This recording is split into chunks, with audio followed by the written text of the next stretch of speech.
All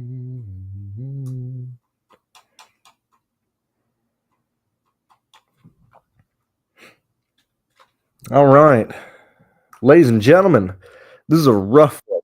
You guys ready for this? You guys actually ready for this? Let me make sure actually everything is working. Just do a little. Okay, yeah, cool. We're all good to go. So look, this is where I'm at. Uh, I think there's like very few spots left in the UFL Championship Showdown. I think that's a better use of your time today. Like, I uh, I think this slate's a wash, straight up. Personally, I'm doing 10 lines, and I'm probably just gonna be building just absolutely loony. Because this just feels like you're telling me, excuse me, you're telling me like we don't get out of this race and we look at the top lineup, whatever wins, and we're like, dude, this guy mashed his head against the keyboard and came up with this lineup. Like at least for me, where I'm at, I think this race is going to be pretty nutso, and I don't think it's really worth putting a lot of time in. Okay, now some people might be like, "Oh, dude, I love these like wild races. Stuff can happen." Actually, that is the wrong screen. I want to share that. Let me share this. But, when we're looking at this, and what I'm gonna focus more on is probably ownership in terms of talking out loud of where people are gonna go, because I think that's probably the most important aspect of this slate. Because for the most part, outside of, Larson, Truex, probably Gregson in the value range, Dylan in the value range, ownership should be pretty flat and spread out. Now, of course, we're dealing with the tire issues and stuff, which both accounts, very, very, very sus entering Friday or exiting Friday of conflicting reports of saying, you have Bell being like, well, some guys are just being aggressive on tires. Some people are just being aggressive on the low air pressure. And then you got Denny Hamlin coming out and be like, we're not doing anything wrong with air pressure. It's tires. And so already you had conflicting reports. And like, thank God for like Jeff Gluck and these guys for not really diving into it any deeper. They just took everything at face value. And then I guarantee you, Jeff was probably like, okay, now I'm done talking about tires. Can I ask you, like, what is your favorite type of sandwich? And his stupid, like, 20 questions and stuff. So we didn't get like anything at all from the reporters at the track. Okay. And so leading on Xfinity, which clearly not the same tire. Okay. We understand that. But um, tire failures, huge issue there. It very much came down to like legit the worst guy in practice, flat out, whose both teams said like this car is terrible. We're like, making wholesale changes. Ends up being the winner in Sam Mayer. Several tire failures, like we understand where that is, and normally we wouldn't be concerned about it, but like, gentlemen, like, dude, this is wild. Why is this even an issue? It's like we have the tire wars again, and we're not even fighting with Hoosier. It's just like, what are we doing, man? Like, when we look at Iowa, specifically being designed as a track with the safer barrier in mind, we're going to test that out today, man. I can't tell you how happy I'm going to be if we injure a driver at the safest track ever constructed due to these tire failures and stuff. But when we're looking at that aspect and we see that is going to be an issue, okay? Because typically we don't even have that issue with Xfinity. The fact that we're just carrying way more speed than anticipated here, which yet again, like, at least for me, that's why I wasn't necessarily bothering to look at some of the slower tracks, is we're going like Mach 7 in these corners on a short track. I mean, we're carrying real speed here and stuff. Now the groove has widened out. However, it's almost like Texas now, like legit. It's the bottom of the track, and if you go into the old asphalt, you're just toast. You're losing like 18 positions in these corners and stuff. And so when we look at everything here, like, dude, we can't project this race at all. Like, this is unprojectable. Okay, that's not even lumbering. That's not even carrying over the variable of if a certain driver is going to run into a tire issue today in this race, because good Lord, this is going to be a long race. I can't imagine this gets done fast. I envision this easily being like a 4.5 hour, 5 hour race with these yellows. And not even talking about that aspect. Say your guy blows a tire, right? Okay, now normally, I mean, we're not using this stupid dolly thing, but we blow your guy blows a tire, has a tire going down. That's 2 laps down. Basically 2.5 laps down. Okay, you're not getting the wave around from that. You're not getting the lucky dog from that. Now, you will get it if you're 1 lap down because we'll have enough yellows to probably have enough lucky dogs and people cycling in the pits or cycling during green flag or not green flag during pit stops, like cycle around and get the wave around. But I think if you have a tire go down is very equivalent to a tire failure, just because that's basically probably going to eliminate you from any real contention, not even mentioning the amount of damage you're going to cause on the undercarriage of your car. And so, like today, like why would we even play this slate, man? Why would you waste your time doing this? So, just right off the bat, who projects the best based on just projections entering, which is pretty much probably going to be aligned with original or top ownership, kind of right off the bat. Like kind of like Sterling said, like straight up or what did he even say? Pretty straightforward outside the tire issues. Which like Larson most likely going to be the guy that most people play. Clearly most people are going to be going to. Let me move this over here. Let me move this. Let me move that. Okay, and so like when we're looking at where people are going to go, hey, Larson's probably going to project out as the main lap leader due to his ability to, 1, start up front, 2, number 1 pit stall, 3, his ability to most likely save tires. Probably the best, even when you look back at like Bristol, for example. Not saying that you want to use that data, but that type of race that played out, all the good drivers like ended up surviving. Okay, like when you looked at the end of that Bristol race, like it was decent drivers, which I was pointed to by multiple people, like following even the chaos that happened in Bristol. Like when you look at who was able to survive, it was still the good drivers. Like you didn't have Harrison Burton like saving tires and being there at the end, but like it's probably going to be Larson. I would imagine it's going to be Bowman. I would imagine we're going to see Truex, Austin Dillon, and then based on value or point per dollar, it's probably going to be these 5 drivers carrying the most ownership today. And why is this important? Well, because we need to understand how they're being used. So like if we're looking at the value play of like Austin Dillon and Gregson, and you combine that with the ability or with the thing that ownership will probably center around these individual drivers. Okay, past that, like I said, I think it's going to be flat. Personally, for me, I don't mind. I mean, I'm going to get different anyway. Like I'm going to be playing, Hamlin, Bell, Reddick. These guys blow tires. Like whatever, who cares? Like I'm running 10 lines. Like it's not going to ruin my day. But like I personally like Eric Jones as a pivot off of the Austin Dillon and Gregson. Like I feel like he's just going to be forgotten. Same thing with Priest. Like I would want to be overweight on Priest and Jones just to be different. Like when we're looking at this race, and we know yellows are going to be an issue. Okay, whether it be tires, whether it be these guys spitting each other out, whether these guys are moving people out of the way, whatever the case may be. I just personally want to be on the guys who probably aren't going to be as owned nearly as much. Like that's not a very fun video, and this isn't very fun because it's just like, well, people are going to wreck, people are going to blow tires, whatever the case may be. But like, not even like I don't foresee us having major issues on lap 20 like in practice. But ladies and gentlemen, this motherfucking fuel mileage, that's 110 laps, my guys.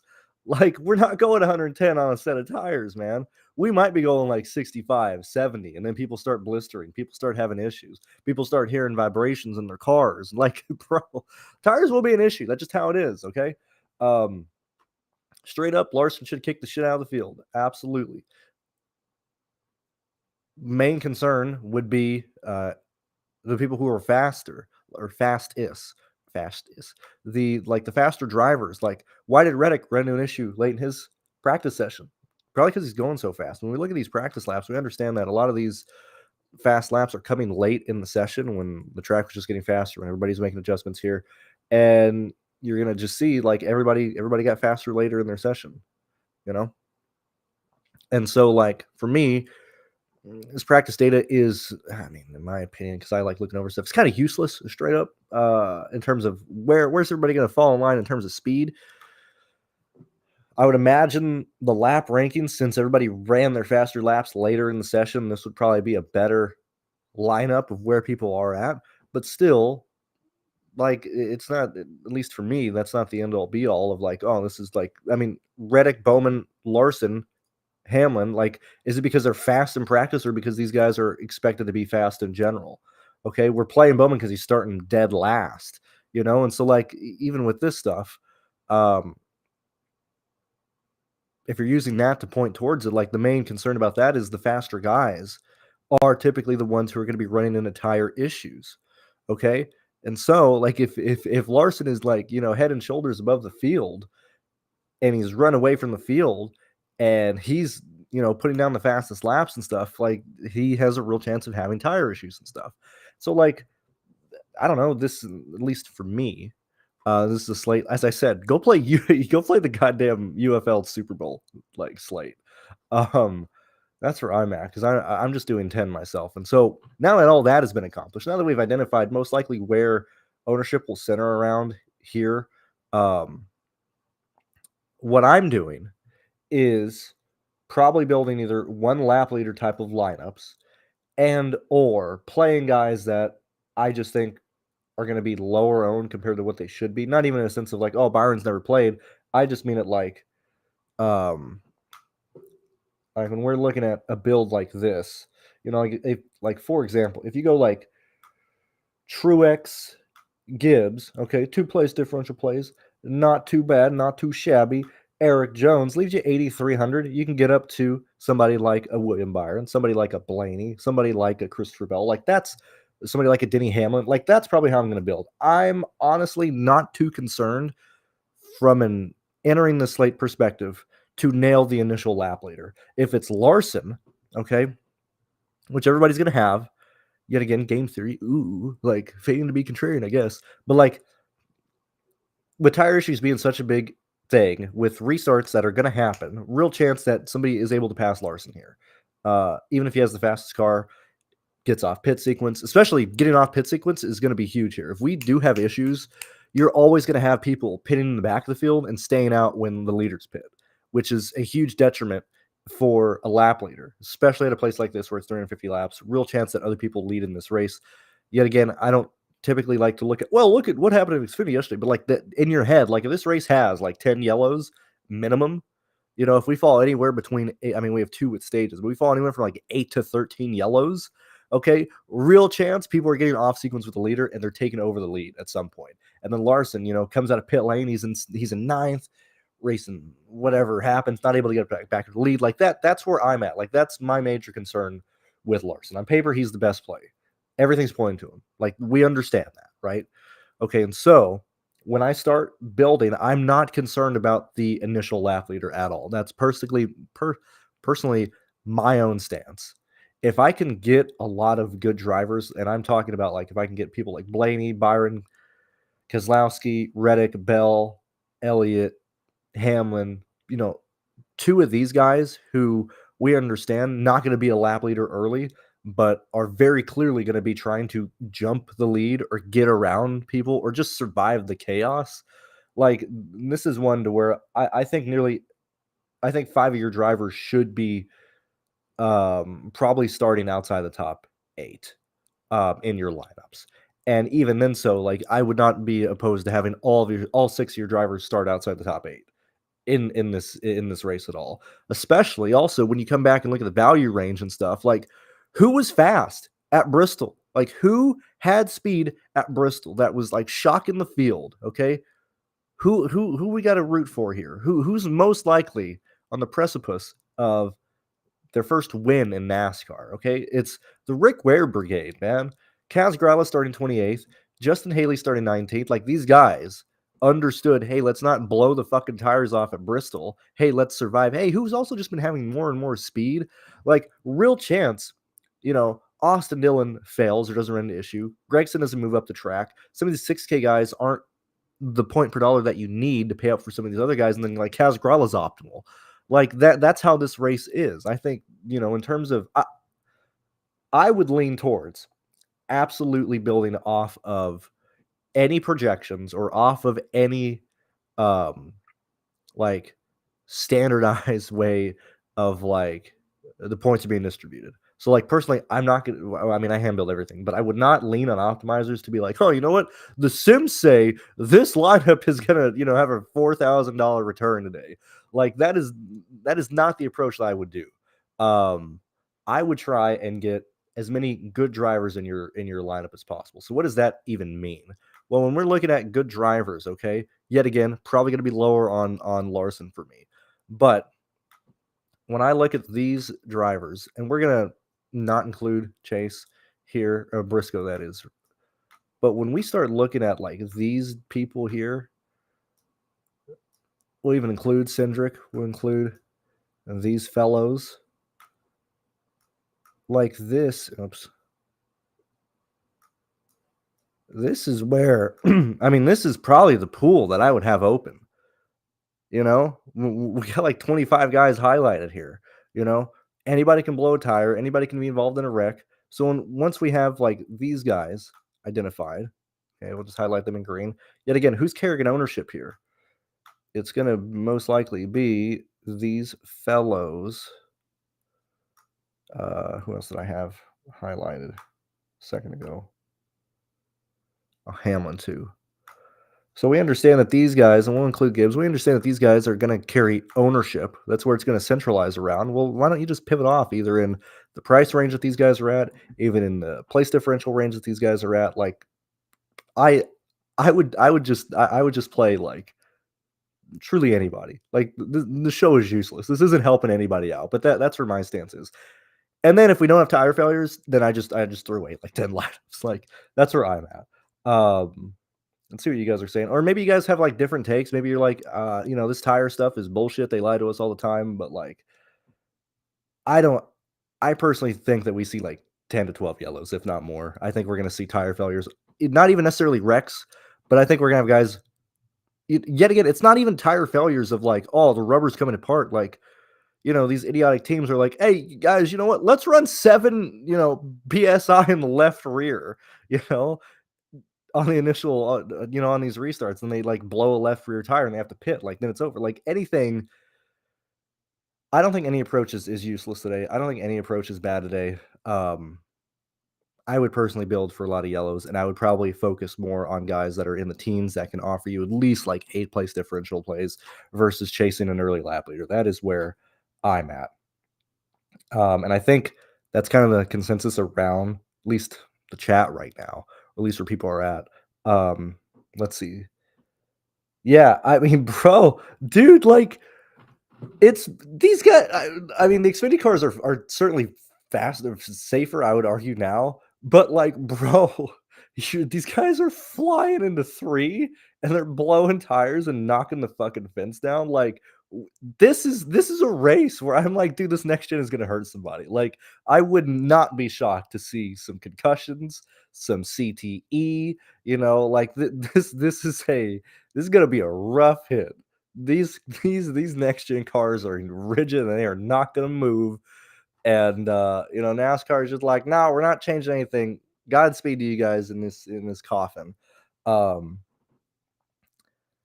Yeah, dude, like the hits that are gonna be massive. So like entering right now, nothing's been changed. These guys are gonna be blowing tires. So like, why would I care about these guys' safety when NASCAR doesn't care? And especially when they're like, oh, this is the safest track ever. Like, yeah, sure, but let's see what happens when these guys have their bells rung because they plow into the fucking fence. I mean, like, I the people. Okay, so like now that we've established this, what I'm talking about, the people that I actually like have interest in that I think I am gonna play. I would lean towards probably these individuals, and specifically from Reddick to Chastain. I think 4 of these might be too aggressive, especially if things are getting stupid here. But like, I know I want to play Chris Buescher today. I know I want to play Hamlin today. I know I want to play Chastain today. I know I want to play Bell today. I mean, these other guys highlighted are like people that I do have interest in. Like, I'm gonna have some William Byron as the main lap leader lineups. I'd like Blaney. I really do think tire failures and all. I think Gateway has lined up pretty well in terms of the speed that they're having, or like at least what they're showing. Uh, is certainly as we went through practice. I mean, at the end of practice, we had different guys up front, but initially, like right off the bat, it was very interesting to see a lot of the Fords be the fastest. Just like right off the trailer, like at least that's where I'm at. Like I like McDowell today, um, Chris Busher today. Trying to think of anybody who wouldn't necessarily like carry. Oh, Chastain. Like I think Chastain running yesterday is actually going to be pretty huge. I think that is a huge benefit in his direction. Um, but really, like past that, as I said, I think when this race is all said and done, you're gonna look at the winning lineup and you're gonna be like, dude, a fucking gorilla made this lineup. Like this is gonna be the most ugly, disgusting lineup that you've ever seen in your life. Um,